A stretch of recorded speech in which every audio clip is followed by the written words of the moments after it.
Okay, at this point we're on our return route from the Center of Arts and Sciences going back to Sea Center, Texas, where we started.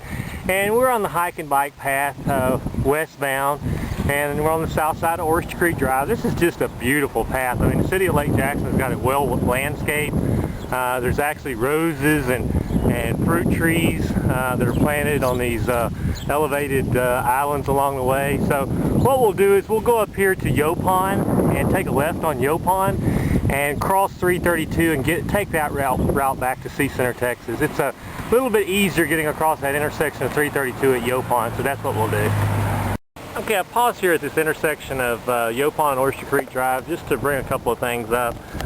Lake Jackson, City of Lake Jackson has put up these signs for trail etiquette for the hike and bike path, and it kind of goes along with the instructions that we talked about at the beginning of the video: passing on the left, yielding to pedestrians, staying to the right side of the path. They got stop signs at all these intersections you need to be aware of, so we'll be stopping at each street intersection. We'll take a left here on Yopon and again take it on across 332. Okay, the Yopon 332 crossing does not have a pedestrian signal, so we'll be crossing in the middle lane right along with the rest of the vehicle. So be prepared to do that. I'll show you what it looks like in just a minute.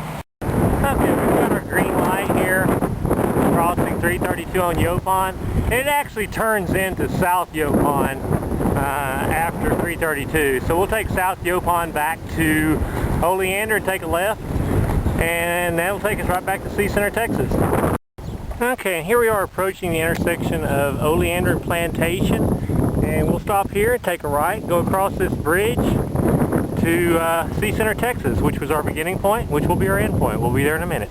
Okay, and here we are approaching Sea Center, Texas parking lot, which is where we began the tour this morning and where we're ending it this afternoon. And I just want to thank you for riding with me on the Brazosport Bicycle Tour number 1.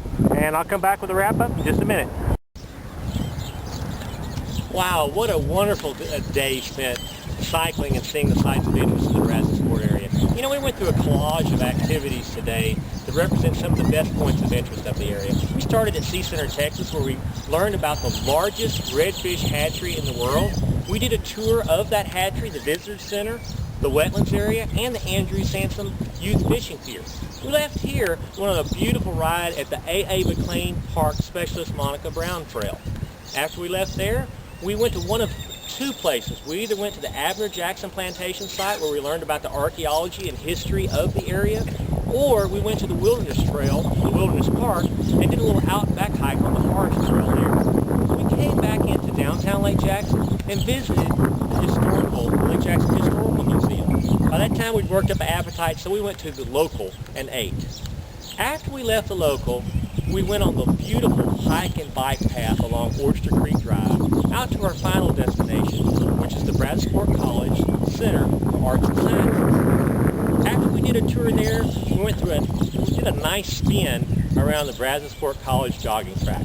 We returned along that same beautiful bike and hike path on Oyster Creek Drive to our final destination, Sea Center, Texas. I hope you've enjoyed this virtual tour of Brazosport as much as I have putting it together, and I hope you'll join me on the actual tour, which will begin in May of 2010. This is William Miller from Discovering America on Two Wheels.